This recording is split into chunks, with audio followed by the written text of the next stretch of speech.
और तमाम सवालों के जवाब लेने की कोशिश करेंगे। हमारे साथ खास मेहमान हैं, आशीष चतुर्वेदी जी हैं, प्रवक्ता है बीजेपी से, बहुत स्वागत है सर आपका। राजेंद्र मेघवाल जी भी जुड़ चुके हैं, कांग्रेस के प्रवक्ता है, सर आपका भी बहुत स्वागत है। नरेश शर्मा जी हैं, हमारे एसोसिएट एडिटर है, उनसे भी बातचीत करेंगे। लेकिन सबसे पहले सर आशीष जी आपके पास आएंगे और बधाई हो आपको, हरियाणा में आपने हैट्रिक मार ली है, शायद इसका भी आपको अंदाजा नहीं होगा, लेकिन सीधा सवाल है सर, क्या उम्मीद थी आपको इस हैट्रिक के? देखिए, निश्चित रूप से पूनम जी, आज जो परिणाम आए हैं वो पार्टी की आशा के अनुरूप आए हैं और मैं आपके चैनल के माध्यम से हरियाणा की जनता को धन्यवाद देता हूं कि उन्होंने एक बहुत ही स्पष्ट जनादेश और एक प्रचंड बहुमत भारतीय जनता पार्टी को दिया है। हम पिछले 10 साल से वहां पे सरकार में हैं। 2014 और 2019 की अपेक्षा हमें सीटों में वृद्धि हुई है, हमारा वोट परसेंट बढ़ा है और ये जो हमारा नेतृत्व है, मोदी जी के नेतृत्व की जीत है और हरियाणा में जो हमारा नेतृत्व है उसकी और कार्यकर्ताओं की जीत है। जम्मू कश्मीर में क्या हुआ सर? नहीं, जम्मू कश्मीर में भी देखें तो अगर हम बात करें जम्मू रीजन कश्मीर की जिक्र कर लेते हैं। नहीं, देखिए, भारतीय जनता पार्टी ने वहाँ पे भी अच्छा प्रदर्शन किया है। पिछली बार की तुलना में हमारी वहाँ पे सीटें भी बढ़ी है, हमारा वोट परसेंटेज भी बढ़ा है। और आप मान के चलिए कि कश्मीर के अंदर भी और हरियाणा के अंदर भी, कश्मीर में तो राष्ट्रपति शासन था, जिस तरह से बदलाव आया है 370 के बाद में, उसमें जम्मू रीजन ने निश्चित रूप से जो है उस पर मुहर लगाई है। और हरियाणा में जो आप अभी जिक्र कर रही थी कि एक नैरेटिव सेट किया गया, किसान, जवान और पहलवान का एक झूठा नैरेटिव गढ़ा गया और जिसको हरियाणा के किसानों ने, हरियाणा के जवानों ने, हरियाणा के पहलवानों ने जीत गई अपनी सीट से। लेकिन सर बाजी आपने जीत ली। देखिए, राजेंद्र जी से रिएक्शन ले लेते हैं। राजेंद्र जी, शायद इस हार की आपको भी उम्मीद नहीं होगी हरियाणा में जो आया है, लेकिन आपको जम्मू कश्मीर के लिए बधाई हो। धन्यवाद। सबसे पहले तो हरियाणा की जीत के लिए भाजपा के मित्र हमारे आशीष जी के माध्यम से तमाम भाजपा कार्यकर्ताओं को, नेताओं को बधाई। और निश्चित रूप से आज का दिन हमारे लिए बहुत ही मुश्किल भरा रहा, क्योंकि जिस तरीके से एक टफ कॉन्टेस्ट के अंदर, पूनम जी मैं आपको बताना चाहता हूं कि हरियाणा के अंदर भाजपा को 39.88% वोट मिला और कांग्रेस पार्टी को 39.07% वोट मिला। अब ये एक बहुत क्लोज कॉन्टेस्ट था। भाई कह रहे थे कि किसान, जवान और मतलब पहलवान का नैरेटिव जमा नहीं, तो निश्चित रूप से ये नैरेटिव रहेगा और आने वाले समय के अंदर एक रचनात्मक विपक्ष के रूप में हम ये तमाम मुद्दे उठाते रहेंगे। और जिस तरीके से आम आदमी पार्टी ने 1.78% वोट लिया, बीएसपी ने 1.79% वोट लिया, आईएनएलडी ने करीबन 4.19% वोट लिया, करीबन 7.25% वोट जो बिखराव का हुआ, जो कि एंटी इनकम्बेंसी का वोट था, सरकार के खिलाफ का वोट था, वो निश्चित रूप से जो हमें मिल सकता था। और आम आदमी पार्टी को और अरविंद केजरीवाल जी को तो जमान थी, मेरे ख्याल से इसी शर्त पे मिली थी कि 90 सीटों पे आप चुनाव लड़ेंगे तो आप जेल से बाहर आएंगे, और वो बाहर आ गए। और ये हमारे लिए बड़ा सबक है। हमने जो इस चुनाव के दौरान जो हमसे हुई गलतियां या जो भी कमियां हमसे रही, हम निश्चित रूप से इसका पूरा का पूरा करेंगे। हमारे नेता राहुल गांधी जी जो तमाम मुद्दे जनता के बीच में उठा रहे हैं, चाहे युवाओं की बात हो, चाहे पहलवानों की बात हो, चाहे किसानों की बात हो, आपके पास नरेश शर्मा जी भी हमारे साथ जुड़े हुए हैं, एसोसिएट एडिटर हैं, उनसे भी रिएक्शन सबसे पहले लेंगे। नरेश जी, हरियाणा के नतीजे और जम्मू कश्मीर के नतीजे, सबसे पहले तो आपसे रिएक्शन ही लेना चाहेंगे। देखिए, दोनों ही राज्यों के एक तरह से कहें कि एक जनता का मैंडेट है ये। हालांकि अपने अपने कैलकुलेशन होते हैं, अपने अपने दावे होते हैं, एग्जिट पोल भी होते हैं और हर पार्टी दावा करती है अपनी जीत का, लेकिन अंतिम फैसला जनता को करना होता है। सर, एग्जिट पोल पे तो शायद अब भरोसा भी नहीं रहा होगा कहीं। देखिए, कई बार ऐसा हुआ है, ये पहली बार ऐसा नहीं है कि एग्जिट पोल है वो गलत साबित हुए हैं, इससे पहले भी हुए हैं। हालांकि जम्मू कश्मीर का जो एग्जिट पोल है वो लगभग ठीक है कि जो नेशनल कॉन्फ्रेंस और जो गठबंधन है वो आगे आ रहा है। हरियाणा में बिल्कुल जो है जो एग्जिट पोल है वो पूरी तरह से फेल हुए हैं। और इससे पहले भी जो विभिन्न राज्यों में जो चुनाव हुए थे तब हमने देखा था, लोकसभा जो चुनाव हुए हैं उनका भी हमने देखा है कि एग्जिट पोल क्या थे, परिणाम क्या आए थे। ये अपना कैलकुलेशन है। लेकिन बड़ी बात यह है कि जिसको अभी अप्रत्याशित कहा गया कांग्रेस की तरफ से कि हरियाणा के परिणाम अप्रत्याशित है, ये अप्रत्याशित क्यों हुए, इसके पीछे क्या कहा? क्या कांग्रेस जो थी वो और कॉन्फिडेंस में थी? क्या एक जो लगता था एक सुपरफिशियल तरीके से कि हाँ भाई हम जीत रहे हैं और उसका जो नुकसान हुआ और भाजपा ने जो अपनी कमियां थी उनको दूर करते हुए सर ओवर कॉन्फिडेंस के साथ गुटबाजी को भी जोड़ लेते हैं, भूपेंद्र हुड्डा की महत्वाकांक्षा को भी जोड़ लेते हैं। देखिए, कोई एक इशू नहीं है। आप देखिए, एक इशू नहीं है। हाँ, ये सही था कि एक इस तरह की बात आ रही थी कि हरियाणा में भाजपा लूज कर सकती है, ये आज के 6-7 महीने पुरानी बात है, तब से बात चल रही थी।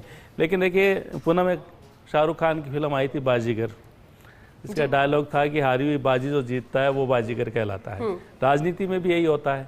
अब ये ठीक है कि सर, हारी हुई बाजी को जीतना, तो सर ऐसे में फिर मैं उन बीजेपी नेताओं का भी जिक्र करना चाहूंगी जो एकदम से ऐसा लगा था कि अब उनको क्या भूमिका मिलेगी। वो हरियाणा भेजे गए और एक शायद नायब जैसे नायक की तरह उभरे हैं, वो भी शायद नायक की तरह उभरे हैं। बिल्कुल, आप देखिए कि इनकी क्या भूमिका रहेगी। जब भाजपा को ये महसूस हुआ कि हम यहाँ हार सकते हैं, तो नायब से आप शुरुआत करिए कि 6 महीने पहले वहाँ मुख्यमंत्री बदल दिया था। वो बड़ा फैसला था कि उनको लगा होगा कि अब एंटी इनकमेंसी की जो बात कर रहे हैं कि खट्टर के नेतृत्व में या उनके चेहरे पे चुनाव लड़ेंगे तो हम हार सकते हैं, वो फैसला उन्होंने किया। इसके अलावा उन्होंने टिकट बदले थे, करीब 25 टिकट है जो उन्होंने बदले थे, और ख़ास बात यह कि इन 25 में से करीब 16 या 17 जो कैंडिडेट है वो जीते। यानी जहां उनको एंटी इनकमेंसी लगी थी कि हमारे जो उम्मीदवार है वो हार सकते हैं, और दूसरे कांग्रेस के जो टिकट जो उन्होंने जो मौजूदा दिए वो हार गए। यानी कांग्रेस को ये आभास नहीं हुआ कि जो हमारे विधायक थे उनको बदलने की ज़रूरत है, नए चेहरे लाने की ज़रूरत है, वहाँ वो हारे हैं। और दूसरा जो फैसला मैंने बताया कि सीएम को बदला, इसके अलावा एक जो वहाँ फॉर्मूला काम करा था, जो आपने कहा कि हुड्डा का भी आपने नाम लिया, तो ये एक नैरेटिव भी हुआ कि क्या पहले से तय हो गया कि हुड्डा ही सीएम बनेंगे अगर कांग्रेस जीतती है। तो वहाँ जाट वर्सेज अदर्स, एक ये मुकाबला भी वहाँ पे था कि जो वोट है वो इस तरह से बटे कि जाट वर्सेज अदर्स हुआ। और भारतीय जनता पार्टी की संभवतया जो रणनीति वो यही थी कि जो अदर्स है उनको अपने साथ सर, आपने मुख्यमंत्री का जब जिक्र कर ही लिया है तो फिर उसका भी जिक्र कर लेते हैं। अनिल विज की भूमिका क्या रहेगी? भूमिका तो देखिए, भारतीय जनता पार्टी ऐसी पार्टी है पूनम जहां व्यक्ति भूमिका तय नहीं करते, आला कमान या जो उनके जो पार्टी के टॉप लीडर है वो भूमिका तय करते हैं। यहाँ ये नहीं हो सकता कि शैलजा कुछ बोले, जो सुरजेवाला कुछ बोले, हुड्डा जो प्रचार करे कि हुड्डा सरकार बनेगी, ये बनेगी, ऐसा वहाँ भाजपा में नहीं है। तो विज की भूमिका क्या होगी? सर, आशीष जी से भी रिएक्शन ले लेते हैं। आशीष जी, आपसे भी रिएक्शन लेना चाहेंगे इसी पर? नहीं, देखिए, जहाँ तक भारतीय जनता की पार्टी की बात है, भारतीय जनता पार्टी ने जनता के बीच में बहुत स्पष्ट कर दिया था कि हम नायब सिंह जी सैनी के नेतृत्व में ही चुनाव लड़ रहे हैं। तो नायब ही नायक अब, ये कहना जल्दबाजी होगी? नहीं, देखिए, निश्चित रूप से उनके नेतृत्व में चुनाव लड़ा गया है, उनके नेतृत्व में हमारी जीत हुई है, तो निश्चित रूप से वो भी नायक हैं, इसमें क्या बात है, इसमें कोई कन्फ्यूज़न ही नहीं है।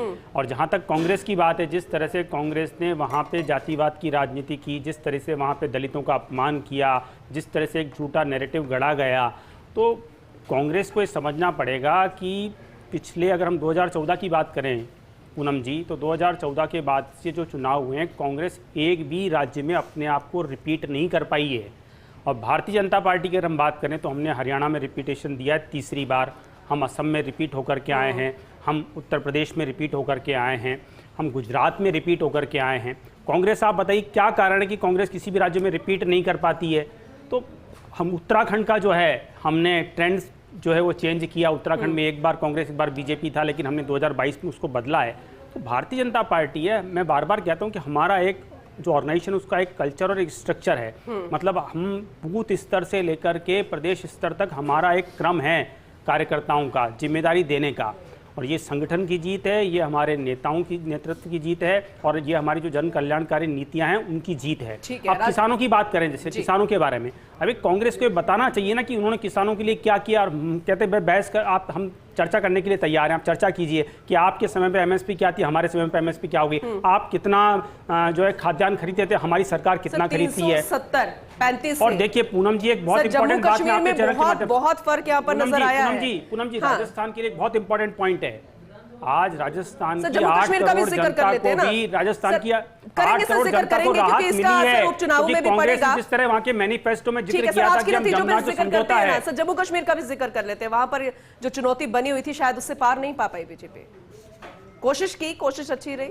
नहीं, कोशिश निश्चित रूप से अच्छी रही है, हमने सीटों में वृद्धि की है, और एक बहुत जो भी परिणाम आए हैं, जिनके ऊपर जिम्मेदारी थी वही अपनी सीट हार गए, उन्हें इस्तीफा देना पड़ गया है। राजेंद्र जी, कुछ कहना चाह रहे हैं? देखिए पूनम जी, अमूमन ऐसा होता नहीं है कि जो पोस्टल बैलेट के अंदर जो कि सरकारी कर्मचारियों का वोट होता है या जो हमारे केंद्र सरकार के कर्मचारी होते हैं उनका वोट होता है और वो रुझान जाके एकदम से बदल जाए। तो ये भी हमारे लिए वास्तव में एक राजनीतिक विश्लेषण का विषय रहेगा कि ये वास्तव में ऐसे कैसे हुआ, क्योंकि अमूमन जो मतलब कर्मचारियों को या अधिकारियों को सबसे पहले आभास होता है कि सरकार किधर जा रही है, तो उनका वोट भी उसी हिसाब से जाता है। तो ये एक अपने आप में बड़ी बदलाव क्या रहेगा आने वाले और समय में? मैं अभी मेरे भाई आशीष जी कह रहे थे कि साहब सुने, मैं एक मिनट मैं इनका छोटा सा एक जवाब देना चाहूंगा। इन्होंने कहा कि साहब कांग्रेस पार्टी ने किसानों के लिए क्या किया, तो मैं इनको बताना चाहता हूं कि कांग्रेस पार्टी श्वेत क्रांति लाई देश के अंदर, कांग्रेस पार्टी हरित क्रांति लाई और इस देश को खाद्यान्नों में आत्मनिर्भर ये कांग्रेस पार्टी ने बनाया। समय के साथ बहुत सारी चीजें नहीं, मैं बता रहा हूं ना, तो आज हम अगर हमारे पास में ऐसा नहीं है कि हमारे पास में ऐसी कोई बात नहीं है। दूसरा बात, मौसम के अनुरूप भी बहुत सारे बदलाव करने पड़ते हैं। दूसरा मैं आपको बताऊं कि J&K की ये बात नहीं कर पाएंगे, क्योंकि J&K को 10 साल तक इन्होंने बंधक बनाकर रखा। जम्मू कश्मीर की अस्मिता के साथ खिलवाड़ किया, कश्मीरियत के साथ खिलवाड़ किया, जमहूरियत के साथ खिलवाड़ किया और नहीं जो बदलाव केंद्र सरकार की और मतलब लोकतंत्र को गला घोट के रखा, संविधान को वहां पे निलंबित करके रखा जिस तरीके से हुआ। तो आज आपकी कितनी सीटें? अरे सरकार हमारी बनी है, देखिए बताइए ना, आप घाटी में लड़े क्या? आप बताइए ना, आप घाटी में लड़े क्या? नहीं लड़े क्या? कहां लड़े? कितनी सीटें लड़े आप बताइए? आप मतलब कश्मीर में घाटी में कितनी सीटें लड़े? हम जीते बताइए जनता को। हम अलायंस में थे और अलायंस जीता है वहां पर। ये अब्दुल्ला कह रहे हैं कि अभी अलायंस के साथ भी मीटिंग करनी है, सभी विधायक दल के नेता चुने जाएंगे, जो एक प्रोसेस रहता है। लेकिन जब मीडिया से रूबरू हो रहे थे फारूक अब्दुल्ला, तब तो उन्होंने साफ कह दिया था कि उमर अब्दुल्ला ही मुख्यमंत्री बनेंगे। बिल्कुल, देखिए आपने सही कहा कि एक प्रोसेस होता है, वो अपनी जगह होता रहेगा, लेकिन तय हो चुका है कि उमर अगले जो है वो सीएम होंगे। लेकिन बड़ी चीज़ है कि आप पार्टी का भी जिक्र किया था जी, कि जेल से बाहर निकाल के प्रचार कराया। अभी कांग्रेस पार्टी के जो नेता है वो भी कह रहे थे कि जेल से बाहर निकाल के प्रचार कराया।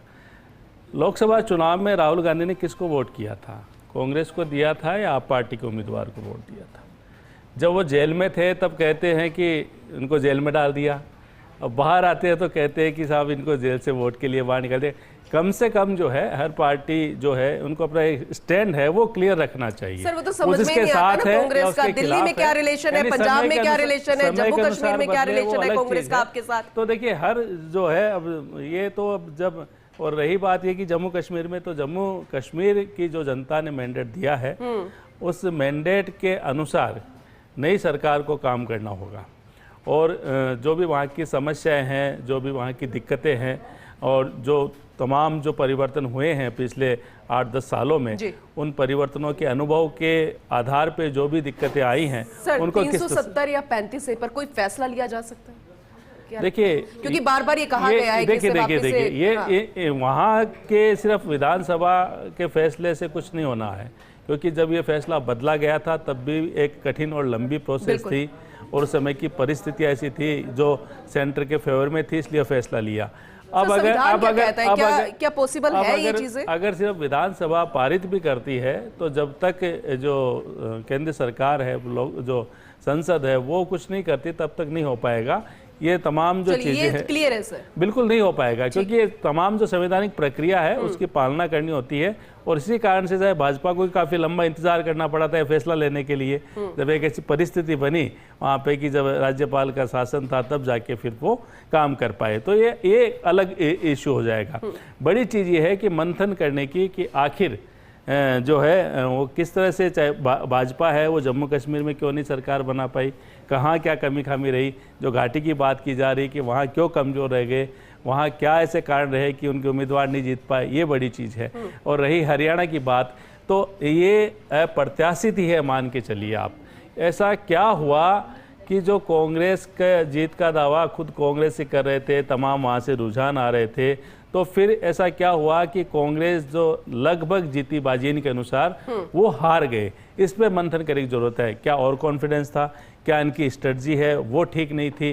क्योंकि अगर जैसे मैंने पहले भी कहा था कि 5 बड़े फैसले जो थे वो ऐसे हैं जिन पे हम देखें कि हार जीत का अंतर हमें नजर आता है, चाहे वो कैंडिडेट के बदलने का हो, सीएम के चेहरे का बदलने का हो, या फिर अगर हम बात करें वहाँ पे प्रचार करने का तरीका है। वो देखिए आप कि वहाँ बीजेपी ने करीब 150 रैलियाँ की थी जी हरियाणा में, और कांग्रेस ने मुश्किल से 60-70 रैलियाँ की थी। और दूसरी बड़ी चीज़, अगर आप और इसको गौर से देखेंगे कि एंटी इनकम्बेंसी की जो बात की जा रही थी कि जब पूर्व मुख्यमंत्री थे जो खट्टर, उनके खिलाफ ये था, तो अभी चुनाव प्रचार में भाजपा ने उनको ज़्यादा आगे नहीं किया। सिर्फ एक ऐसी सभा होगी जहाँ तक मुझे ध्यान है कि जहाँ प्रधानमंत्री नरेंद्र मोदी के साथ वो सभा में थे, बाकी जगह वो ज़्यादा उनको नहीं रखा गया था। तो एक अपनी स्ट्रेटजी होती है चुनाव लड़ने की। और दूसरी बड़ी बात है, फिर कांग्रेस को इसमें मंथन करना चाहिए कि क्या हुड्डा का चेहरा जो आगे लाने से क्या पार्टी को जो एक सफलता मिल सकती थी कि एक सामूहिक चुनाव लड़ते, एक मैसेज देते। क्योंकि देखिए शैलजा के बयान जो है वो इस तरह के थे कि अपने आप बार बार ये मैसेज आ रहा था कि कहीं जो दलित वोट है उनका क्या होगा। और ये एक बड़ा फैक्टर होगा जब हम एनालिसिस करेंगे, जब डाटा आएंगे, तो आप मान के चलिए कि जितना दावा कांग्रेस कर रही थी दलित वोटों का, वो वोट उनके पास नहीं आ पाए। के लिए पॉइंट्स तो आपने बता दिए कि कांग्रेस तैयार है इसे लेकर। राजेंद्र जी देखिए, सर नोट डाउन तो आपने कर लिए। मैं बता रहा हूं पूनम जी, देखिए 2019 में विधानसभा के अंदर हमारे पास में 28% वोट था, जो कि हमने बढ़ाकर 20.2 मतलब 2024 के अंदर 39.09% लेके आए,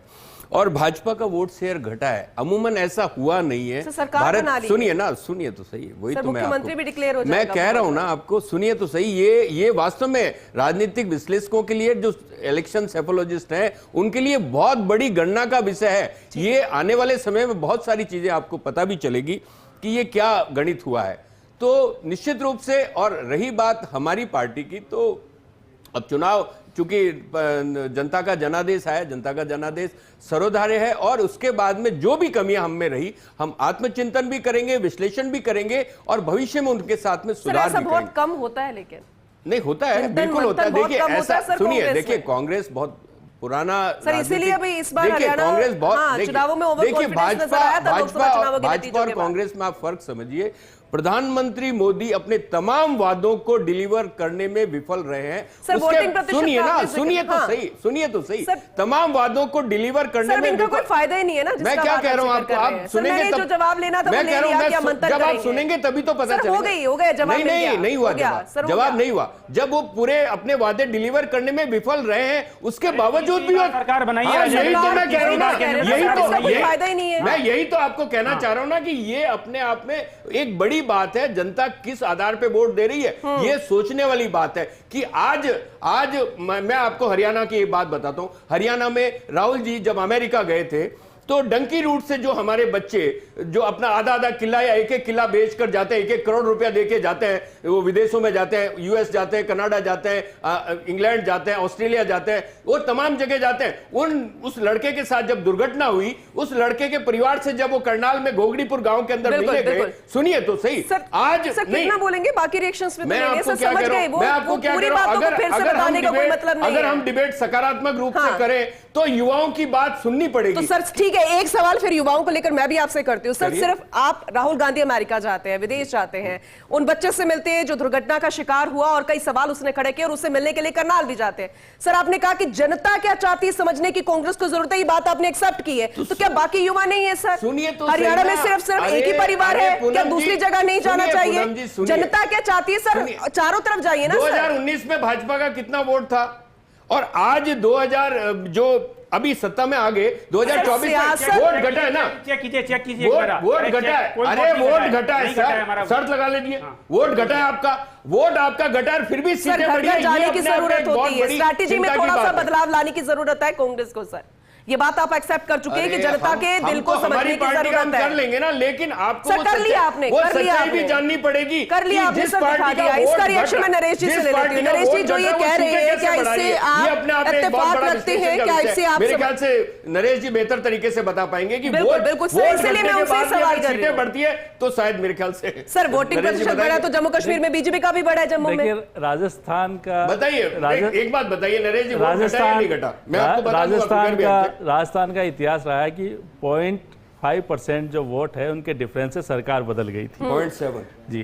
तो ये देखिए, ये जैसे कहे ना कि जो एक एनालिसिस का एक अपना तरीका है, वोट बढ़े वोट घटे क्या, क्योंकि इसमें कई जगह हमने देखा है कि जो कांग्रेस के उम्मीदवार जीते हैं वो थंपिंग जीते हैं, तो जो भाजपा का जो उम्मीदवार है उसका वोट कम है और कांग्रेस का जो उम्मीदवार जीता है नरेश जी मैं सर, यहाँ पे एक बार रुकना- कंप्लीट नहीं, हो लीजिए, नरेश जी, फिर ले लेंगे। नहीं, एक मिनट, क्योंकि इन्होंने कुछ आंकड़ों पे सवाल उठाए हैं तो करेक्शन होना बहुत जरूरी है। ठीक है।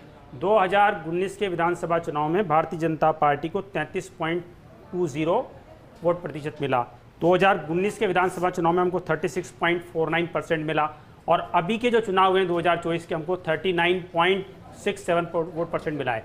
हमारा वोट परसेंट बढ़ रहा है। आप थोड़े सर, वो आंकड़ों क्या को कहना चाह रहे हैं? एक बार आशीष जी, वो जो कहना चाह रहे हैं, वो समझने की कोशिश करें। ठीक है। आप फैक्ट नहीं मांग रहे हैं, यहाँ पे बहस कर रहे हैं, ठीक है बताइए सर, आप माफी के उत्तर साथ कर रहे रुकना हैं, चाहूंगी। आप दिया उत्तर कर कुमारी रहे हो। क्या कुछ कह रही है, आप चलिए उत्तर सुनाते कर रहे हो हैं। यहाँ पे बैठ के। डिफरेंस कितना है चलिए ये आगे देखो ना। सुनाएंगे दिया कुमारी का भी क्या देखिए, रिएक्शन था। पूनम- सर आशीष जी एक बार सुनने की कोशिश कीजिए, वो टेक्निकली राजनीति समझाने की में कोशिश कर सीधा रहे हैं। सीधा है, हर पार्टी चुनाव जीतने के लिए लड़ती है। बिल्कुल। किसकी सरकार बनती है ये महत्वपूर्ण है, किसका बहुमत आता है ये महत्वपूर्ण है। भारतीय जनता पार्टी की इन्होंने बात की है तो पिछली बार भारतीय जनता पार्टी बहुमत में नहीं थी, वहाँ गठबंधन की सरकार बनी थी। इस बार खुद पूर्ण बहुमत में है, वहाँ गठबंधन की जरूरत नहीं है उनको।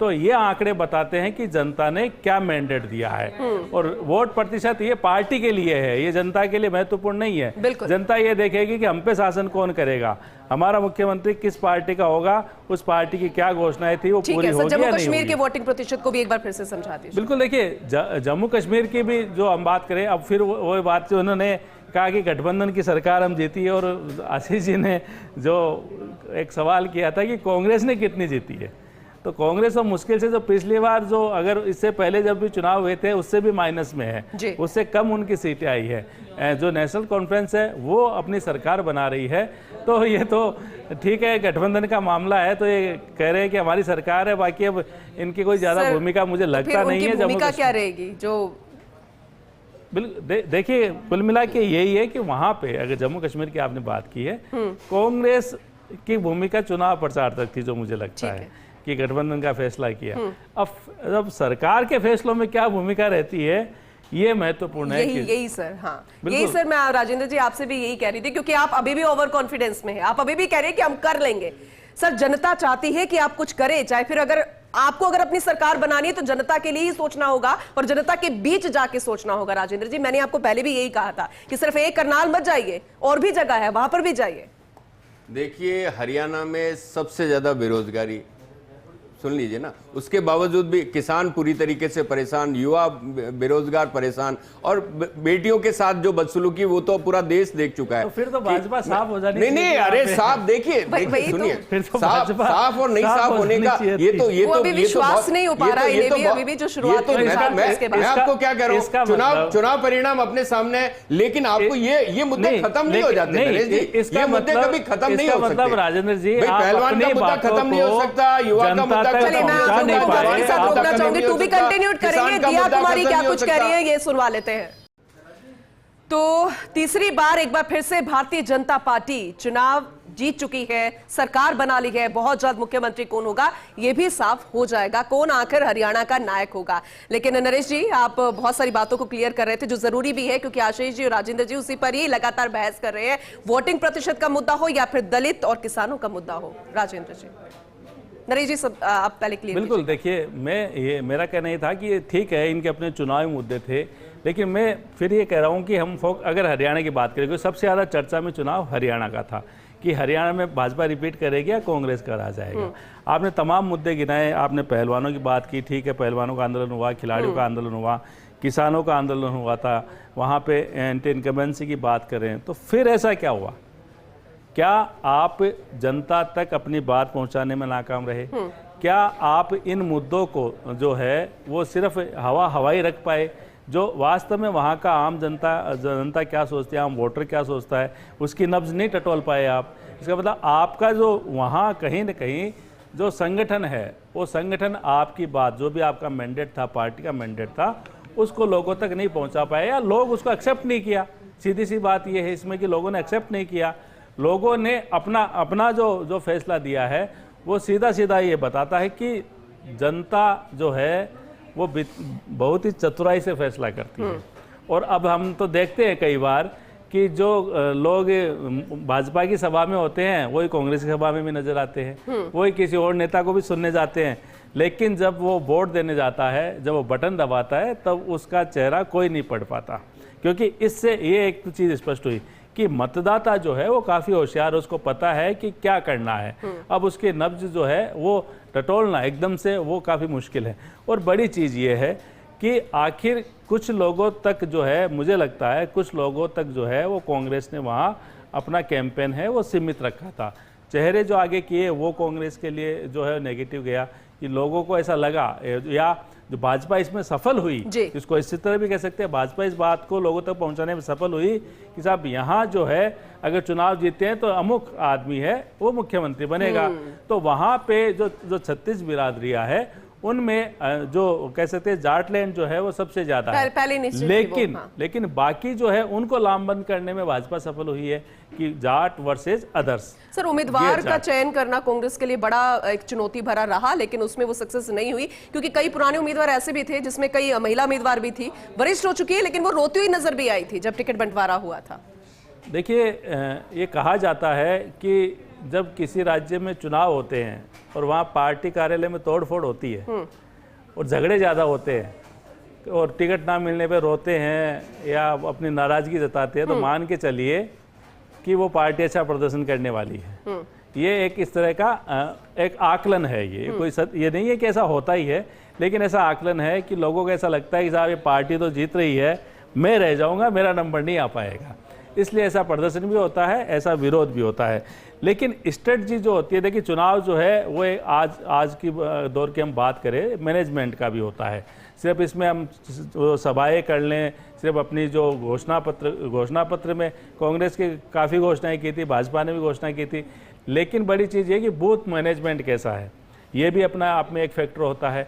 आपने जो सभाएं की है उन सभाओं को कहाँ किया, क्या आपने अपने जो जहां आदमी की ताकत होती है, जिस क्षेत्र में उसके वोटर ज़्यादा होते हैं, अगर उसने वहां ज़्यादा ताकत लगाते हैं तो उनको अपने पास रखने में, सहेजने में सफल हो पाते हैं, बजाय जहां वो कमज़ोर है। तो कमज़ोर जो क्षेत्र ऐसा है जहां लगता है भारतीय जनता पार्टी को कि हम नहीं जीत पा रहे हैं, कांग्रेस का क्षेत्र है, तो वहाँ क्यों मेहनत करेंगे, वो ऐसी जगह मेहनत करेंगे जहाँ उनका खुद का अस्तित्व है वो काफ़ी मजबूत है और वो नहीं चाहते कि इन वोटों को यहाँ से खिसक नहीं दिया जाए। तो ये कई तरह की स्ट्रेटजी है। आप सीटों की बात करिए, करीब 67% जो सीटें हैं वो भारतीय जनता पार्टी ने रिटेन की है और करीब जो 20-22 सीटें हैं वो नई सीटें। आप देखिए, नई सीटें जीती है, यानी जो सीटें पहले भाजपा के पास नहीं थी, जहाँ लगता था कि मार्जिनल था पिछले चुनाव में और ये कांग्रेस से ली जा सकती है, अन्य पार्टी से ली जा सकती है, वहाँ पे उन्होंने जीत हासिल की है।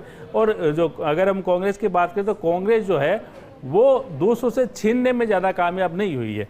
एक जो बड़ा फैक्टर था जेजेपी का, पिछली बार आपको ध्यान होगा कि जेजेपी की मदद से भारतीय जनता पार्टी ने सरकार बनाई थी और इस बार उन्होंने गठबंधन नहीं किया, तो जो जेजेपी का जो वोट था वो वोट भी कहीं न कहीं भाजपा की तरह। सर, राजस्थान से सिर्फ बीजेपी के नहीं, कांग्रेस के भी कई बड़े बड़े नेता गए थे, उसका असर यहाँ पर आपको पॉजिटिवली नजर आया? देखिए, दोनों ही दलों के नेता वहाँ गए थे, स्टार प्रचारक थे। अगर आपने सिर्फ कांग्रेस का सवाल मुझसे किया है तो अशोक गहलोत जो वहाँ ऑब्जर्वर थे, सीनियर ऑब्जर्वर थे, वो गए, उन्होंने चुनावी सभा की है। सचिन पायलट वहाँ पे गए थे, गोविंद सिंह डोटासरा भी गए थे और उनका जो डांसिंग स्टाइल है वो वहाँ भी रहा था हरियाणा में। टीकाराम जूली है जो नेता प्रतिपक्ष है वो भी गए थे, उन्होंने अपने भाई को भी चुनाव लड़ाने की कोशिश की थी लेकिन टिकट नहीं मिल पाई थी। भंवर जितेंद्र सिंह भी वहाँ गए थे। ये प्रमुख नेता है कांग्रेस के जो हरियाणा में चुनाव प्रचार करने गए थे। और इसके अलावा कई विधायकों को भी वहाँ जिम्मा दिया था, कई पार्टी जो संगठन के उनको भी जिम्मा दिया था, जम्मू कश्मीर में भी ड्यूटी लगाई थी।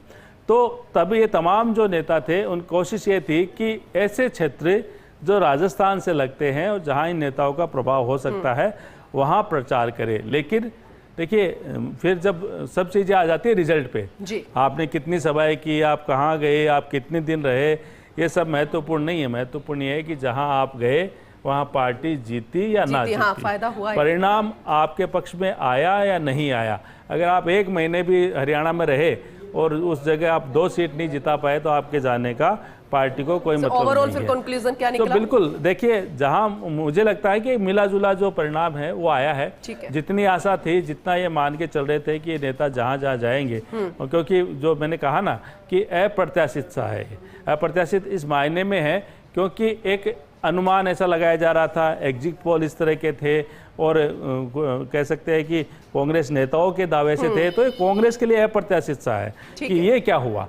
और ये इसलिए हुआ कि भारतीय जनता पार्टी की तुलना में, जो मेरा मानना है, हो सकता है कांग्रेस के साथी से सहमत भी हो, असहमत भी हो, कि भारतीय जनता पार्टी की तुलना में उनकी जो रणनीति है वो कमज़ोर थी। वो ये जो एक मौका था उनके पास, क्योंकि जब 10 साल किसी की सरकार रहती है तो एंटी इनकम्बेंसी होती है, लेकिन वो उसका फायदा नहीं उठा पाए। निकल गया, लेकिन अब मौका है मंथन करने का। मैं फिर कह रहा हूँ, अभी नहीं तो फिर ये एक्सेप्ट करेंगे, कैमरे पे नहीं तो कैमरे के बाहर एक्सेप्ट करेंगे। और स्ट्रेटजी पर काम किया जा सकता है। राजस्थान में उपचुनाव है, महाराष्ट्र में चुनाव है। देखिए, ओवर कॉन्फिडेंस था, इनको लगा कि जनता तो हमें जिता ही रही है, अब हमें कुछ ज्यादा करने की जरूरत नहीं है, हमें तो मंत्रिमंडल बनाना है। और जहां तक मुझे जानकारी, इसमें कई बार क्या होता है, जब इस तरह का ओवर कॉन्फिडेंस होता है तो जो कई जो नेता है वो जहाँ लगता है ना प्रतिद्वंदी जीत सकता है, ये फिर मेरे लिए चैलेंजिंग बन सकता है, तो उसके कार सेवा शुरू हो जाती है, अपनी पार्टी के लोग हरा देते हैं, हार जाते हैं। इसमें भी हुआ होगा, हरियाणा वाले चुनाव में भी 2 किसी ने हरा दी होगी, 2 किसी ने हरा दी होगी, कुल मिला के इतना ही नुकसान हुआ है कि सरकार नहीं बन पाई इनकी। चलिए ठीक है, हम हरियाणा का बार बार जिक्र कर रहे हैं, कांग्रेस को मंथन की करवाने की बात कर रहे हैं, क्योंकि जरूरी है। अगर सरकार बनानी है, फिर से सत्ता में आना है उस जगह पर, तो मंथन बेहद जरूरी है कि आखिर हार के कारण क्या रहे। लेकिन जम्मू कश्मीर का जिक्र करना भी बेहद जरूरी है। ऐसे में भारतीय जनता पार्टी के तैयार है मंथन के लिए। सर, आपको क्या कारण लगता है आशीष जी, क्या वजह रही मुख्य हार की? कमी तो कोई छोड़ी नहीं, क्योंकि देखिए पूनम जी, हम हर चुनाव को चुनौती की तरह लेते हैं और बहुत मेहनत से हम चुनाव लड़ते हैं, तो हम ये मानने को यहाँ पे तैयार नहीं कि कोई कमी रही है, लेकिन फिर भी जनता का जनादेश हम स्वीकार करते हैं। और जो भी कारण रहे होंगे, बहुत ज़्यादा होते हैं और ये माहौल बन गया था कि बहुत बदलाव आ चुका है, तो ऐसे में फिर भी नहीं वो सीटें आ पाना जिसका अनुमान था, जो उम्मीद थी। देखिए, जहाँ तक पूनम जी जम्मू रीजन की बात है, जम्मू रीजन में तो हम बहुत सीटें जीते हैं। अगर हम बात करें 29 सीटें जो हमने जीती हैं, और कांग्रेस जो पिछली बार 12 सीटें जीती थी वो 6 पर आ गई है। सर, लेकिन सरकार नहीं बनी और ऐसे में फिर सवाल खड़ा होगा कि जो हार गई हैं सीटें भारतीय जनता पार्टी द्वारा, वो क्यों हारी है? नहीं, निश्चित रूप से देखिए पूनम जी, भारतीय जनता पार्टी का जो है, हम जो हार का कारण रहा है उस पर हम इस पे मंथन करेंगे कि क्या कारण रहे कि भाई हम जो बहुमत का आंकड़ा था उसको प्राप्त नहीं कर पाए, और निश्चित रूप से प्रदेश से लेकर के राष्ट्रीय स्तर पर इस पे मंथन होगा। सर, होना चाहिए, क्योंकि जम्मू कश्मीर का ऐसा मुद्दा जो सिर्फ देश में नहीं, विदेशों में भी छाया रहता है। पूनम जी, जब हम चर्चा कर रहे थे तो आपने भी इस तरह से कहा और नरेश जी ने भी ये कहा कि भाई कांग्रेस नहीं करती है, कि कांग्रेस चाहे वो स्वीकार कर लेगी लेकिन वो मंथन करेगी नहीं, लेकिन भारतीय जनता पार्टी में ऐसा नहीं है। हमने वहाँ पे सीटों में बढ़ोतरी की है, हम जम्मू रीजन में मेजोरिटी से भी ज़्यादा मार्क हमने वहाँ पे हासिल किया है, लेकिन जिस हिसाब से वहाँ पे डेमोग्राफिक कंपोजिशन है उसके कारण से वो इतना आसान नहीं था, शायद सर आपने मान लिया था। लेकिन खैर, जो भी यहाँ पे कारण रहे, वो मंथन बेहद जरूरी है। जरूरी है हार का कारण जानना, और ये जानना भी कि आखिर क्यों नौशेरा से रविंद्र रैना हार गए, आखिर क्यों महबूबा मुफ्ती की बेटी भी हार गई, इस पर भी चर्चा जारी रखेंगे। आखिर ये जो बदलाव हुआ है और किसकी स्ट्रैटेजी काम नहीं आई और कहां बल्ले बल्ले, क्या ये पहले से सोचा हुआ था कि इसी स्ट्रैटेजी पर बीजेपी और कांग्रेस काम कर रहे थे? शायद नहीं, लेकिन जो बीजेपी की कोशिश हरियाणा में रही वो रंग लाती नजर आई है। हमारे साथ नरेश जी बने हुए हैं, हमारे एसोसिएट एडिटर हैं, तो वही राजेंद्र जी हैं, कांग्रेस के प्रवक्ता है। सर, आपका एक बार फिर से स्वागत ब्रेक के बाद। तो वही राखी राठौड़, बीजेपी प्रवक्ता, अभी हमें ज्वाइन कर रही है। आपका भी बहुत स्वागत है राखी जी। सबसे पहले आपको बधाई और आपसे रिएक्शन ही लेना चाहेंगे। देखिए पूनम, मैं सबसे पहले हरियाणा की जनता को, जम्मू कश्मीर की जनता को बहुत बहुत बधाई देना चाहूँगी, धन्यवाद करना चाहूँगी कि भारतीय जनता पार्टी पर उनका विश्वास रहा। और खास बात ये देखिए, भारतीय जनता पार्टी ने हमारे राजनीतिक इतिहास में एक अभूतपूर्व कार्य किया। बहुत सारे ऐसे स्टेट्स हैं जहां 10-15 साल से हम लोग लगातार जनता की सेवा कर रहे हैं, और एक बार फिर जनता ने हमें मौका दिया कैसे एंटी इनकम्बेंसी को प्रो इनकम्बेंसी में कन्वर्ट करना है, चाहे गुजरात हो, चाहे मध्य प्रदेश हो। और अब देखिए हरियाणा में भी रिकॉर्ड तीसरी बार किसी एक पार्टी ने अगर सरकार बनाई है तो वो भारतीय जनता पार्टी है। ये साफ साफ दिखाता है कि ग्राउंड लेवल पर जो मोदी जी की नीतियां थी, जो डबल इंजन की सरकार थी, हमने ग्राउंड लेवल तक लोगों तक विकास पहुंचाया, और जो हवा में बातें की जा रही थी, चाहे हवा में डायलॉग बाजी की जा रही थी, उसको जनता ने एक्सेप्ट नहीं किया। और साफ साफ ये है कि राहुल गांधी जी 12 सीट्स पर गए चुनाव प्रचार करने, उसमें से 8 सीट पर कांग्रेस पार्टी हार गई। ये साफ साफ दिखाता है कि एक बार युवराज की लॉन्चिंग फिर फेल हो गई है। एलओपी के रूप में पहला चुनाव था, पहला चुनाव का नतीजा देख लिया चाहे कितनी भी बड़ी बड़ी बातें करें। और मैं पूनम एक बात जरूर कहना चाहूंगी कि विदेश में जाकर के जब अपनी देश की अस्मिता पे सवाल उठाया जाता है, जब झूठी बातें की जाती है किसी समुदाय के बारे में, जब आरक्षण के बारे में बात की जाती है कि उसे हम हटाना चाहते हैं, तो इसका इंपैक्ट हमारे देश में आएगा। और मैं धन्यवाद देना चाहती हूं जनता को कि उन्होंने ये सबक सिखाया युवराज को। और मैं तो ये भी पूछना चाहती हूं, मीडिया से रिपोर्ट आ रही है कि प्रियंका गांधी जी और राहुल गांधी जी है कहां, हार गए। कोई बात नहीं, होता है, कई बार जनता आपको देती है मैंडेट, कभी बार नहीं देती, लेकिन अपने कार्यकर्ताओं का मनोबल बढ़ाने के लिए, उनके साथ खड़े होने के लिए, पार्टी का अगर किसी नेता के रूप में आपने काम किया है तो उनका उपस्थिति वहां पर होनी चाहिए। गांधी खबर नहीं जाते, करनाल भी आते हैं, खबर ऐसी आई है कि विदेश गए हुए हैं दोनों जने बहन भाई। अच्छा। और इस समय जब कांग्रेस पार्टी को सबसे ज्यादा जरूरत थी, लगातार अंदरूनी कलह जो है वो सबसे बड़ी प्रॉब्लम जो है कांग्रेस पार्टी की, आपने राजस्थान में भी पूनम कवर किया होगा, यहां पर भी दो गुट में बटी हुई थी।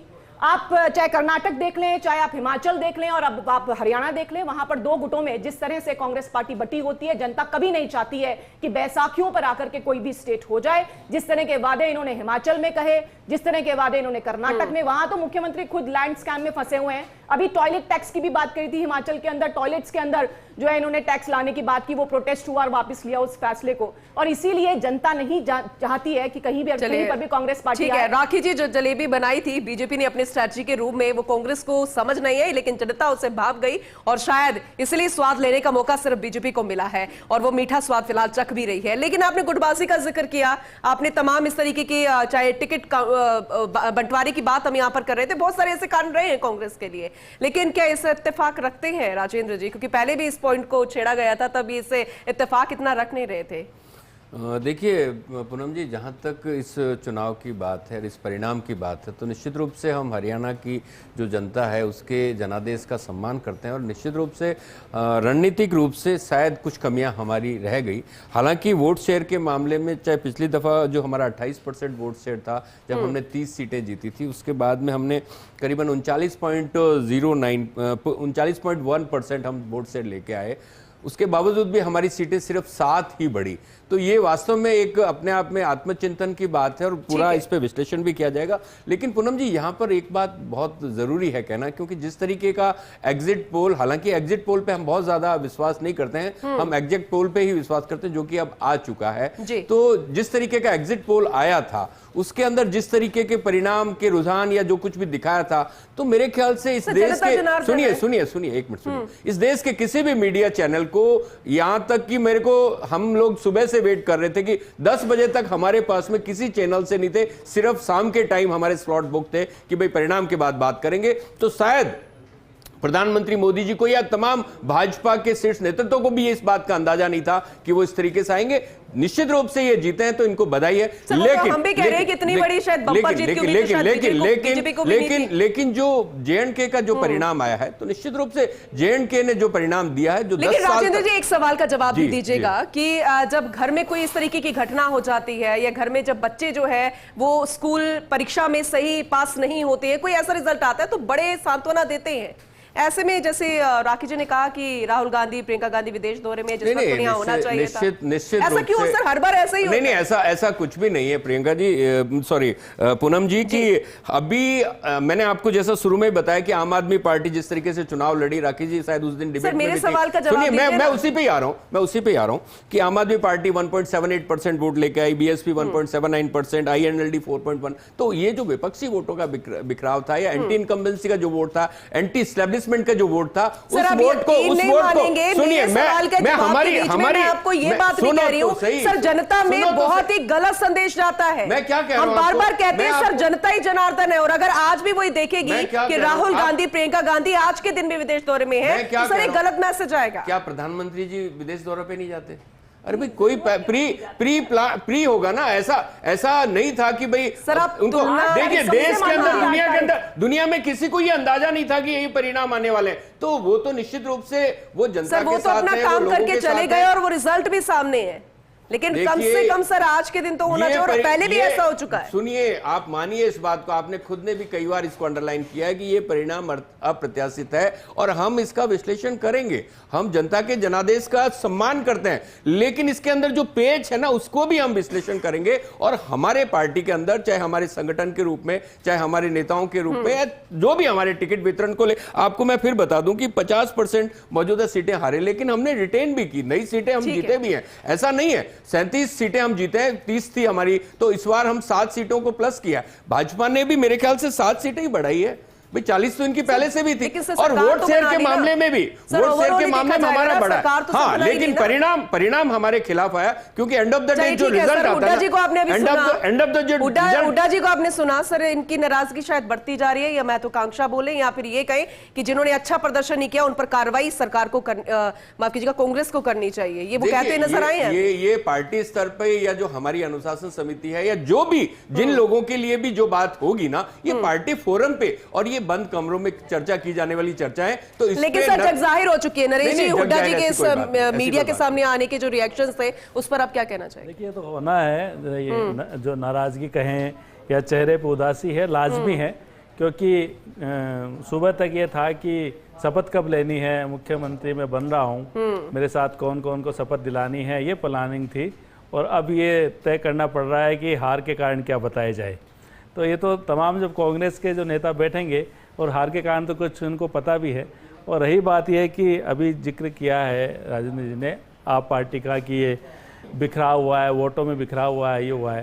भाई आपके पास था ना, आप गठबंधन कर रहे थे, आप उनको भी साथ लड़ा लेते, उनको भी एक आधी सीट है वो दे देते। यानी सुनिए क्या होता है कि स्ट्रेटजी इस तरह की है कि जब हमें भाजपा को हराना है, हमें नहीं जीतना है, भाजपा को हराना है, तब तो हम सीट शेयर कर लेंगे। लेकिन जहाँ लगता है कि हम जीत रहे हैं और अब गठबंधन की जरूरत नहीं है, तो हम उनको साथ नहीं लड़ाएंगे, तो अब उनको विपक्षी बता रहे हैं।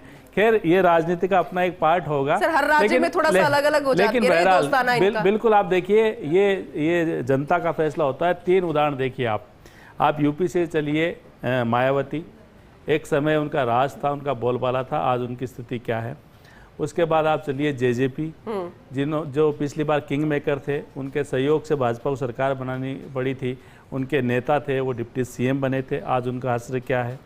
फिर चलिए आप जम्मू कश्मीर की बात कर रहे थे, पीडीपी, महबूबा मुफ्ती, जो पिछली बार सबसे ज़्यादा सीट उनकी थी, और जो इससे पहले जो 2014 में जब चुनाव हुआ था सबसे ज़्यादा सीटें थी। आज क्या है, महबूबा तो खुद चुनाव नहीं लड़ी, उन्होंने अपनी बेटी को लॉन्च किया, और उस सीट से लॉन्च किया जो उनकी परिवार की सबसे ताकतवर सीट मानी जाती है। मुफ्ती मोहम्मद सईद वहाँ से चुनाव लड़ते थे, महबूबा मुफ्ती वहाँ से चुनाव लड़ी, अब अपनी बेटी को वहाँ से चुनाव लड़ाया। तो आप ये मान के चलिए कि आप ये गारंटीड नहीं कर सकते कि हम मुख्यमंत्री थे, हमारा शासन था तो हमारा चलता रहेगा। आप चाहे जेजेपी का उदाहरण ले लीजिए, आज जेजेपी ने जिन मुद्दों पे उन्होंने 8-10 सीटें पिछली बार जीती थी, उसके बाद उन्होंने सत्ता में भागीदारी के लिए जो फैसले किए होंगे, जनता को रास नहीं आए, जनता ने उनको हटा दिया। पीडीपी के जो फैसले हैं, वो फैसले जो थे रहे जब पिछली सरकार में, जो भी उन्होंने फैसले किए, जो भी उन्होंने बयान दिए, जो केंद्र ने जो वहाँ के लिए फैसले लिए थे, वो जनता को रास नहीं आए, तो जनता ने उन्होंने कहा दिया। बड़ी चीज़ ये है कि मुझे ये लगता है कि इन चुनाव परिणाम में क्या जेजेपी का अस्तित्व अब खात्मे की तरफ है, क्या पीडीपी का अस्तित्व अब खात्मे की तरफ है, क्योंकि वहाँ अब भाजपा भी एक मजबूत है। भाजपा हालांकि सरकार नहीं बना पाई, लेकिन पिछली बार से हम तुलना करें तो खासकर जो जम्मू है वहाँ तो उन्होंने अच्छा प्रदर्शन किया है। लेकिन सर ये भी देखना होगा, क्योंकि चाहे सिक्योरिटी को लेकर बहुत बड़े सवाल खड़े हो रहे थे, और उसमें पास हो गया ये चुनाव जम्मू कश्मीर का, इससे भी नजरअंदाज नहीं कर सकते। 60% से ज़्यादा वोटर है वो बाहर निकले वोट देने के लिए। अब हालांकि 10 साल बाद जो चुनाव हुआ है, तो आप भले ही भाजपा हारी है, लेकिन ये बड़ी चीज़ है कि जनता ने वहाँ पार्टिसिपेट किया, जनता ने अपना फैसला सुनाया, जिसके भी हक में सुनाया, वो सिरोधारी होना चाहिए तमाम पार्टियों को। लेकिन बड़ी जो चीज़ ये है कि अब अगर उसके राजनीतिक फ़ायदे नुकसान देखने लगे, तो फिर जो इस तरह के बड़े फैसले नहीं हो सकते।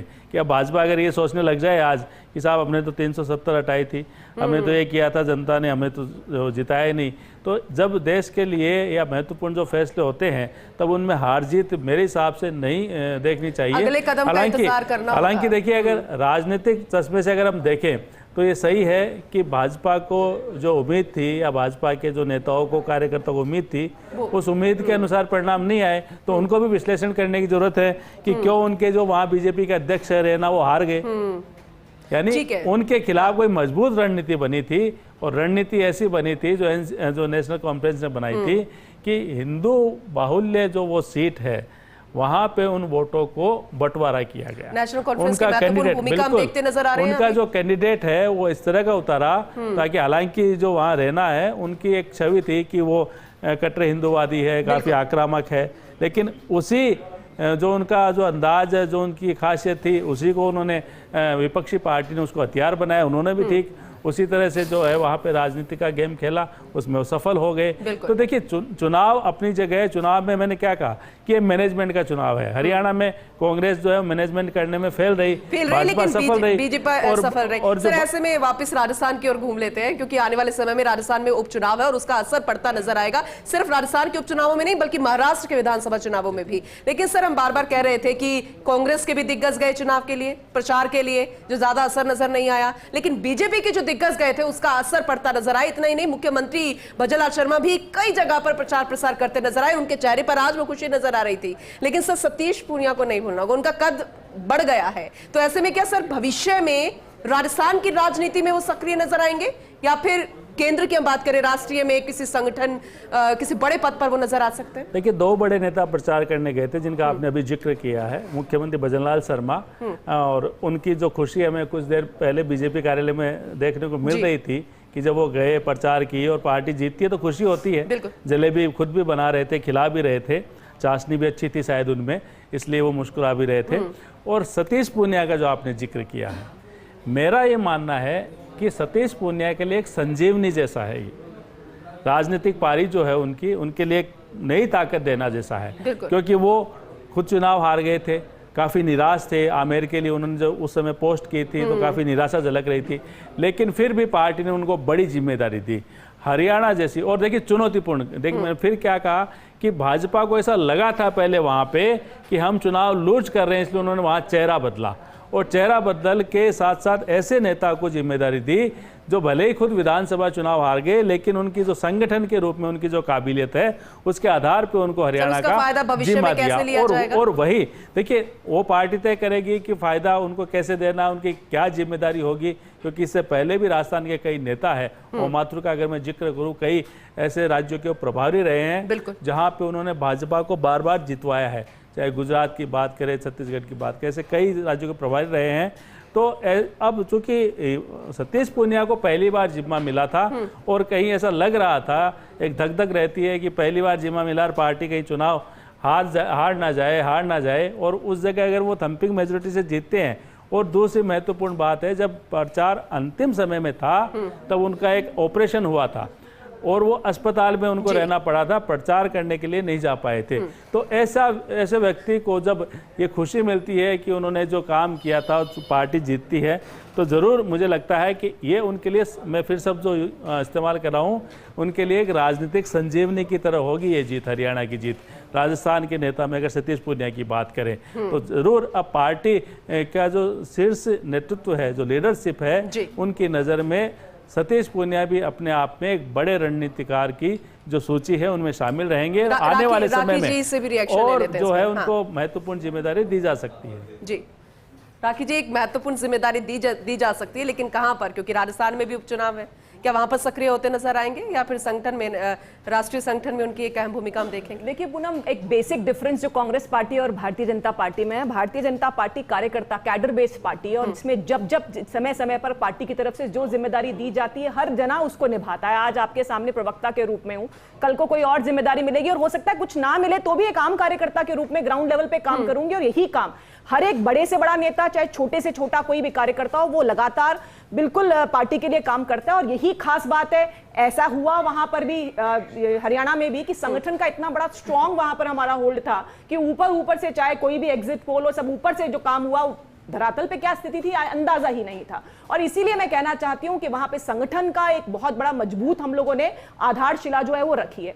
कश्मीर के अंदर आप देखें हमारी वोटिंग परसेंटेज बहुत अच्छी बनी है। अब तक के इतिहास में भाजपा को सबसे ज्यादा अगर कहीं पे सीट्स मिली हैं तो वो हमारी ओवरऑल वोटिंग प्रतिशत बिल्कुल बिल्कुल वोटिंग परसेंटेज 25% हम लोगों का हुआ, किसी भी सिंगल पार्टी से सबसे ज्यादा है। तो ये एक बहुत बड़ी जीत है। और लेकिन सरकार नहीं बना पाए, इसका दुख होगा, इसकी वजह भी शायद तोड़ने की कोशिश करेगी। लेकिन पूनम हमारा एक देखो ध्येय जो है वो हमारा जो ध्येय लाइन है हमारी पार्टी की, वो राष्ट्र प्रथम है। किसी भी काम को तब किया उस तरह से किया जाता है कि वो देश के लिए हितकारी है कि नहीं है। वहां धारा 370 हटाना, 35 से हटाना हमारे देश के लिए हितकारी था। इसीलिए इस बात को बिना सोचे कि वहां जीतेंगे हारेंगे, इसको सोचे बिना उस प्रदेश में शांति बहाल करना। और आप देखिए अब की बार रिकॉर्ड हुआ, हर बार पहले भी चुनाव हुए, कभी बॉयकॉट होता है, कभी हिंसा हो जाती है। हम बाकी स्टेट्स में भी हिंसा सुनते हैं, लेकिन 3 चरणों के अंदर जो इलेक्शन हुए उसमें कोई हिंसा नहीं हुई।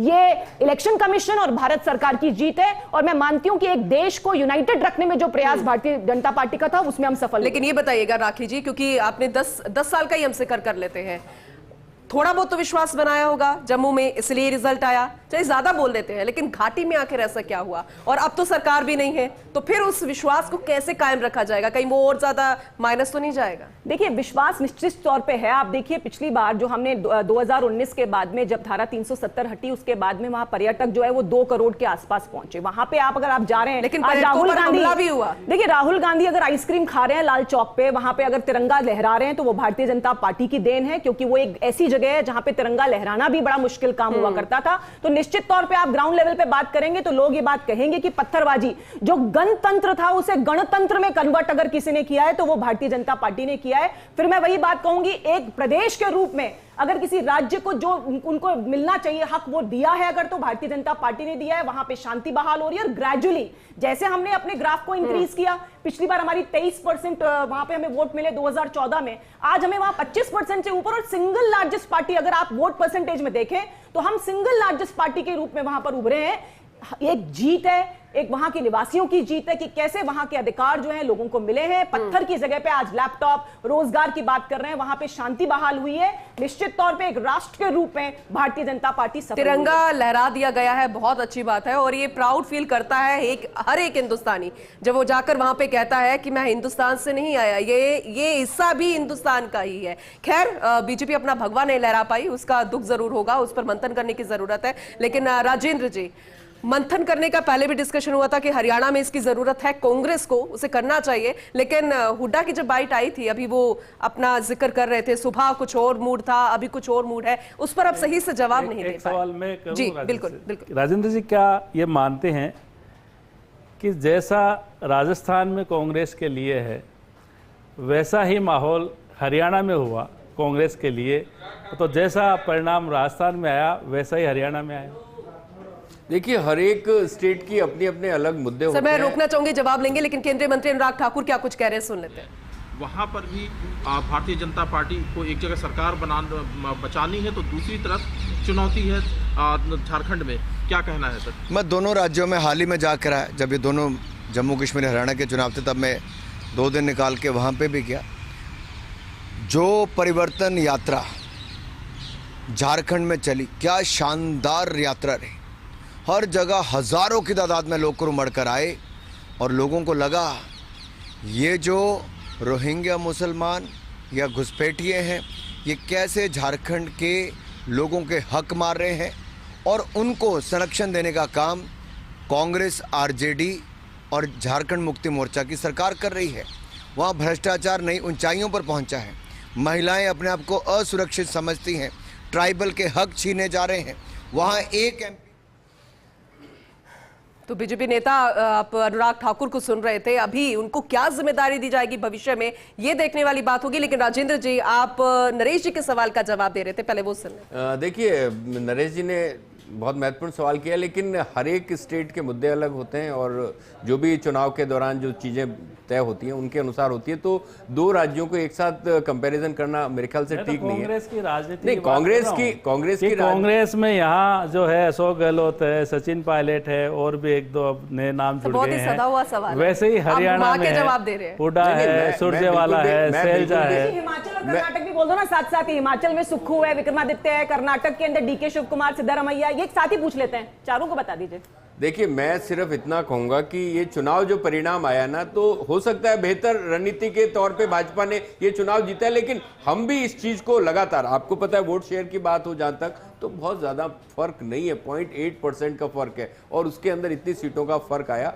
तो और यहाँ पर एक चीज और महत्वपूर्ण रूप से समझनी पड़ेगी कि जहां तक J&K की बात है, तो J&K के अंदर 10 साल तक जिस तरीके से एक लोकतांत्रिक सरकार को बर्खास्त करके रखा गया, जिस तरीके से एक अच्छे भले राज्य के दर्जा प्राप्त राज्य को तोड़कर एक यूनियन टेरिटरी बनाया गया, तो जनता ने उसके खिलाफ वोट दिया। ये वास्तव में मोदी जी को सोचने की जरूरत है कि वास्तव में अगर वो संवैधानिक संस्थाओं में या लोकतंत्र में विश्वास करते तो उनको, और आज जम्मू कश्मीर के अंदर जनता ने वोट दिया है रोजगार के लिए, जनता ने वोट दिया है बिल्कुल कि भाई महंगाई नहीं होनी चाहिए, लोकतंत्र होना चाहिए, जमहूरियत होनी चाहिए, कश्मीरियत होनी चाहिए। पहले नहीं दे रहे थे क्या? पहले नहीं दे रहे थे? पहले तो दे रहे थे ना, तो भाजपा को तो कभी मौका मिला ही नहीं ना। भाजपा तो पीडीपी के कंधे पे चढ़कर सत्ता में घुसी थी और उसके बाद में जिस तरीके से उन्होंने मतलब जो अलगाववादी थे उनके साथ, उनके समर्थन से सरकार चलाई। और भी होने चाहिए फिर घाटी में।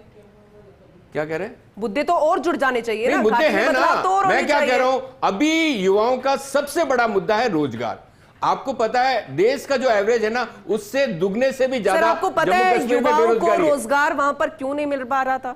मुख्य वजह वहां पर क्या है भाई? 10 साल या से, क्या थी? 10 साल से तो केंद्र शासित सरकार थी ना, एलजी को बिठा रखा था, रोजगार तो मिलना चाहिए था ना 10 साल तक। 10 साल पहले का जिक्र कर लेते हैं। 10 साल से पहले तो भाई आप एक बात बताइए, अपन आज 10 साल, आज 40 साल पुरानी बात करेंगे आप, लेकिन आज अपने सामने तत्कालिक मुद्दे क्या है? भाई 10 साल में आप रोजगार देने में विफल रहे, तभी आपने स्टेटहुड जो था इनका उसको तोड़ के आपने यूनियन टेरिटरी बना दिया। तो हम तो, हमारे सामने चुनौतियां हैं। ये सरकार में जो अलायंस के अंदर हम सरकार में, पत्थरबाजी में कमी आई है, आतंकवाद में कमी आई है, तो हमारे सामने रोजगार की संभावनाएं भी बढ़ गई होंगी। सुनिए, हमने सत्ता में आने से पहले जो चुनाव में वादे किए थे कि भाई हम पूर्ण राज्य का दर्जा बहाल करेंगे, हम रोजगार देंगे, हम अमन चैन कायम करेंगे, और जिस तरीके से कश्मीर के अंदर कश्मीर का आदमी हिंदुस्तान में, हिंदुस्तान का आदमी पूरी तरीके से, एक तरीके से ये पूरा आपसी प्रेम बरकरार रहना चाहिए, ये आपस में एक दूसरे को शक की निगाह से ना देखें लोग।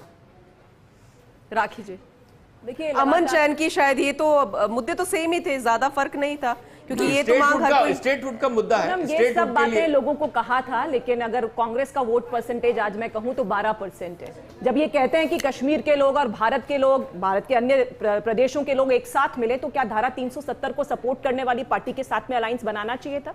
आप वोट परसेंटेज की बात करते हैं अपनी, लेकिन हमने अगर 23% से 25% की आगे पहुंचे हम लोग, जो 2014 में हमारा 23% वोट शेयर था, आज 2024 में 25% है, तो कहीं ना कहीं लोगों में एक विश्वास जगा है कि भारतीय जनता पार्टी जो है वो सुकून, अमन, चैन अगर ला सकती है तो वो हमारी ही पार्टी है। क्योंकि लगातार देखा आपने पीडीपी ने क्या बातें की कि कोई तिरंगा उठाने वाला नहीं होगा, अलगाववादियों के साथ में मिलकर के लगातार कश्मीर को अशांति के रूप में ले जाने वाले लोग जो है उनकी जीत नहीं हो सकती है। और किसी भी तरीके से वहां के लोगों ने एक सिंगल पार्टी के रूप में सबसे ज्यादा अगर वोट दिया है तो वो भारतीय जनता पार्टी को दिया है। आप देखिएगा कि आगे चलकर निश्चित तौर पे उस प्रदेश के अंदर और डेवलपमेंट होगा। एक शुरुआत थी, और जिस तरह से प्रॉब्लम में था कश्मीर लगातार, जम्मू लगातार, उसको निकालना। अगर आपने विजिट किया इन दिनों तो आपको देखता है वहां के लोग बहुत पॉजिटिव हैं। वहां के जो यंग लोग हैं, आज रोजगार की बात हो रही है, और वो जमाना ऐसा था कि जब पत्थरबाजियों की बात करते थे, टेररिज्म की बात हुआ करती थी, लेकिन आज विषय चेंज हुआ। आज बेरोजगार, राखी जी, 10 साल केंद्र का होल्ड रहा है, बहुत सारे बदलाव का आपने जिक्र किया, अमन चैन की बात की, पत्थरबाजियों पर रोक की बात यहां पर की, लेकिन अब जब सरकार आ चुकी है, नतीजे आ गए हैं, सामंजस्य कैसे बिठाया जाएगा उसको? तो हाँ, देखिए, राष्ट्र प्रथम है, राजनीति नहीं करना चाहते। हमारा पहले भी 2019 में यही ध्येय था जब धारा 370 हटाई थी कि वो हमारे देश का अभिन्न अंग बने, वहां के जो लोग हैं उनको वो सब फैसिलिटीज मिले जो बाकी राज्यों के अंदर रहने वाले नौजवानों को मिलती है, महिलाओं को मिलती है, वाल्मीकि समाज को मिलती है। डबल इंजन की जब सरकार होती है तब फायदा मिलता है उसे, निश्चित तौर पर मिलता है, इसलिए सामंजस्य बिठा सके और वो 10 साल वाला जो होल्ड है वो भी आगे कायम रहे, वो शायद उम्मीद होगी वहां की जनता जनता को भी जिन्होंने वोट किया है? निश्चित तौर पे होगी। आप देखते हैं बंगाल के अंदर, चाहे राजस्थान में पहली गहलोत जी की सरकार थी, जो सेंटर की तरफ से योजनाएं, चाहे जल जीवन मिशन आई हो, चाहे अलग अलग चीजें आई हो, ईआरसीपी में इन्होंने कई तरह के, तो क्या होता है कि जब अलग अलग सरकारें होती है तो कहीं ना कहीं राजनीति इन्वॉल्व हो जाती है। लेकिन मुझे पूरा विश्वास है कि जो मैंडेट जनता ने दिया है उसके माध्यम से जो भी पार्टी सरकार बनाएगी वो वहां पर जो डेवलपमेंट वर्क स्टार्ट किया है भारतीय जनता पार्टी और केंद्र सरकार द्वारा, उसको आगे ले जाकर के देश हित की बात करेगी, ना कि अपनी पार्टी के लिए वहां पर कोई भी अलगाववादी जो चीजें हैं उनसे समर्थन लेकर के काम करना नहीं करना चाहिए। चलिए ठीक है, और बेहद महत्वपूर्ण चर्चा है, इस पर अब मंथन होना चाहिए। कांग्रेस हरियाणा में करे, भारतीय जनता पार्टी जम्मू कश्मीर में करे, और आने वाले समय में भविष्य को लेके रणनीति बनाए, क्योंकि राजस्थान में उपचुनाव है, महाराष्ट्र में चुनाव है, आने वाले समय में अन्य राज्यों में चुनाव है, इसका असर जरूर वहां पर पड़ता हुआ नजर आएगा। आप सभी का मैं शुक्रिया करूंगी। नरेश जी आपका शुक्रिया, राजेंद्र जी आपका भी शुक्रिया, राखी जी आपका भी शुक्रिया। चर्चा चलती रहेगी, सियासत भी चलती रहेगी, लेकिन मुख्यमंत्री कौन होगा, हालांकि लगभग तो साफ हो चुका है, लेकिन एक प्रोसेस होता है, विधायक दल का नेता चुना जाएगा, फिर उसी के तहत सिंहासन पर बैठेगा मुख्यमंत्री हरियाणा का भी और जम्मू कश्मीर का। वो तस्वीरें भी आपको लगातार दिखाएंगे। फिलहाल आप सभी का बहुत शुक्रिया इस चर्चा में शामिल होने के लिए।